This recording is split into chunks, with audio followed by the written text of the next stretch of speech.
อรุณสวัสดิ์เช้าวันใหม่เต่ากระต่ายแมวหมาไก่เด็กวัดโป่งชัยรอหลวงปู่อยู่กันไหมหมอเหมียวกอไก่หลวงปู่กลับมาแล้วน้องๆแมวทั้งหลายทำอะไรกันอยู่บุญนำมาก่อนบุญนำมาแล้วบุญนำจินตลาส้มขาวเล็กอยู่ในนู้นก็มีเดี๋ยวทักกอไก่ก่อนกอไก่อยู่ตรงนี้กอไก่มอเหมียวกอไก่แพนด้าหนวดแพนด้าดำขาวหนวดแพนด้าหนวดส้มขาวเล็กมาทางนี้เลยปู่มีสมุนไพรเก็บสมุนไพรมาให้ด้วย เก็บสมุนไพรข้างทางมาให้น้องเหมียวเล่นกันแล้วเดี๋ยวนั่งเล่นตรงนี้มาก่อนเนาะเล่นนี้ก่อนแล้วมาเร็วเจนาวรัตน์อันนี้ทัพทวีด้านนี้ใครศรีสุดาด้านนี้ใครชอบปากกาเนาะเดี๋ยวปู่ให้หนูเล่นนี่ก่อนเด้อนะปู่มาไปดูน้องเหมียวในบ้านใหญ่ก่อนเนาะให้เล่นนี่ก่อนเล่นสมุนไพรก่อนเล่นสมุนไพรไปก่อนนะลูกนะเดี๋ยวปู่อันนี้ไปให้แบ่งให้ข้างในบ้านกินด้วยเจให้น้องปุ๋ยฝ้ายแล้วน้องน้ำเพชรอยู่ในบ้านนู้นทางนี้เร็ว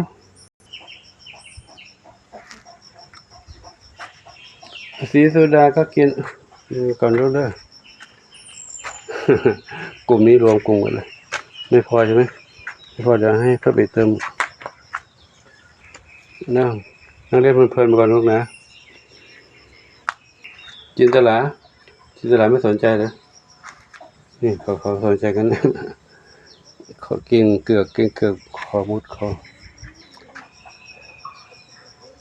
เล่นด้วยกันนะปู่ดูน้องเล่นในบ้านก่อน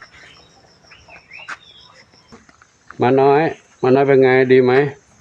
พักผ่อนกันเนาะ อยู่ด้วยกันดีๆลูกนะโอ้กัดที่นอนกระจุยกระจายมาเลย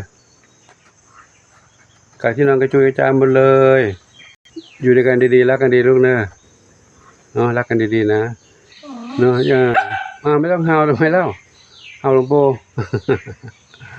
รักกันดีๆลูกนะ กัดที่นอนกระจุยกระจายเลยทำไมลูกหมาน้อยมันน้อยก็ชอบกัดอยู่แล้วนะเดี๋ยวหลวงปู่มีโครงการจะปรับปรุงบ้านให้น้องใหม่เด้อปรุงน้องใหม่เนาะตอนนี้มี FC ผู้ใจบุญสมทบปัจจัยมาให้หลวงปู่ได้ปรับปรุงบ้านน้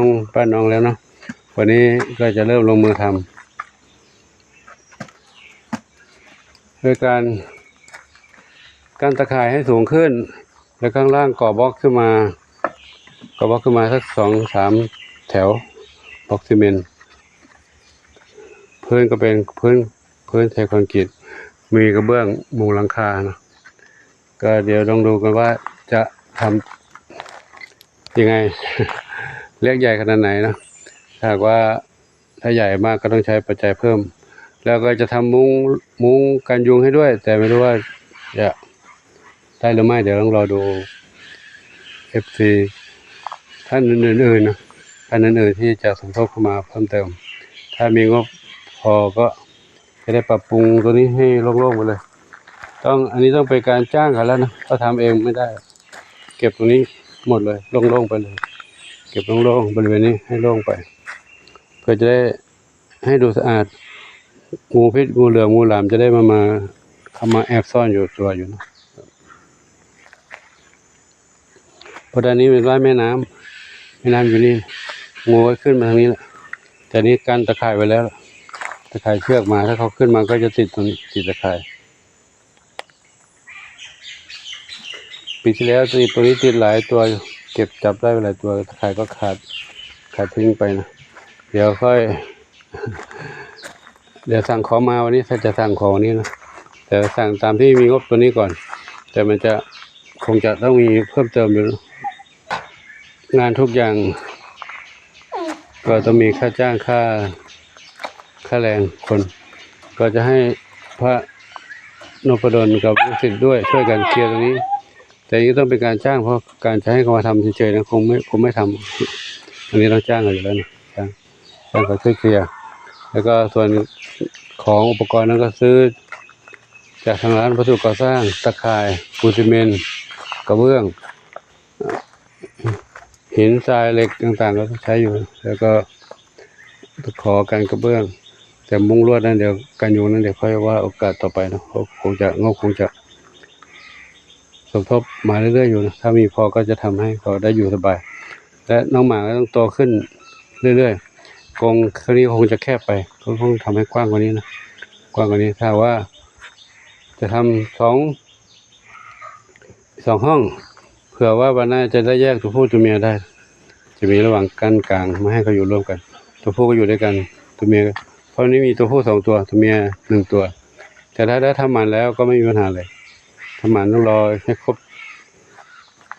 อายุที่จะทำได้คือ7 เดือนขึ้นไปหมอคุยกับหมอแล้วนะหมอว่าต้องได้7 เดือนขึ้นไปตอนนี้หมาก็ได้3 เดือนกว่าอยู่นะต้องรออีก3 เดือนกว่าครับก็ช่วงออกพรรษาพอดีออกพรรษาช่วงออกพรรษาก็เดือน11 เดือน12กำลังเข้าสู่ฤดูการผสมพันธุ์ของหมาก็คงจะได้ทันเวลาพอดีนะครับเดี๋ยวไปดูน้องเหมียวในบ้านก่อนเนาะเหมียวในบ้านนั่งรอเป็นแถวแล้ว น้องเหมียวในบ้านรอหลวงปู่เป็นแถวแล้วยืนชะเง้อมองทางหน้าต่างหลวงปู่คุยกับหมานานไม่คุยกับหนูมั้งเลยรออยู่ตรงนี้แล้วเดี๋ยวกำลังเข้าไปหาลูกนะกำลังไปหาเนาะเข้ามาแล้วก็ต้องทักทายน้องเต่าทองน้องมีบุญอยู่นี่เต่าทองน้องมีบุญดูใกล้ๆหน่อยสิใกล้ๆหน่อยเคยเต่าทองจะบอกอะไรบ้างเต่าทองมีบุญบอกอะไรหลวงปู่ไหมบอกไหมเพราะว่าหนูอยู่คนเดียวไม่มีเพื่อนเลยน้องเหมียวเขายังมีเพื่อนเล่นหมาก็มีเพื่อนเล่นไก่ก็มีเพื่อนเล่นเต่าทองมีตัวเดียวไม่มีเพื่อนเล่นเลยหาเพื่อนให้หนูมาเล่นด้วยได้ไหม ไม่รู้หาที่ไหนลูกหาไม่มีไม่ได้เลยนะกระต่ายก็มีคู่ทุกคนมีคู่หมดเลยเต่าทองไม่มีคู่ตัวเดียวทักทายเหมียวมาเร็วอันนี้ทำดำเล็กหางกวักดำสนิทส้มขาวใหญ่น้องมนชัย1 เดียวบุญสมขวัญจิตทองเล็กมีสุขเจดีอย่างนี้นะปุยฝ้ายน้ำเพชรหลวงปู่เอาสมุนไพรมาให้ลูกเอาสมุนไพรมาให้เล่นไหมกินไหมปุยฝ้ายน้ำเพชรคุกกี้มาลูกใช่ไหมมีอันไหนที่ชอบสมุนไพรก็มาคุกกี้เลียกินได้จะแทะได้อาหารเม็ดให้ไว้กินหมดไหมไม่หมดเนาะไม่หมดอันนี้น้องมะเฟืองกับแตงโมอันนี้ชวนฝันใหญ่เท้าเล็กอยู่นี่เท้าเล็กน้องน้อยเด็กน้อยข้าวหลามข้าวเม่าทองเข้มมะไฟมะกรูด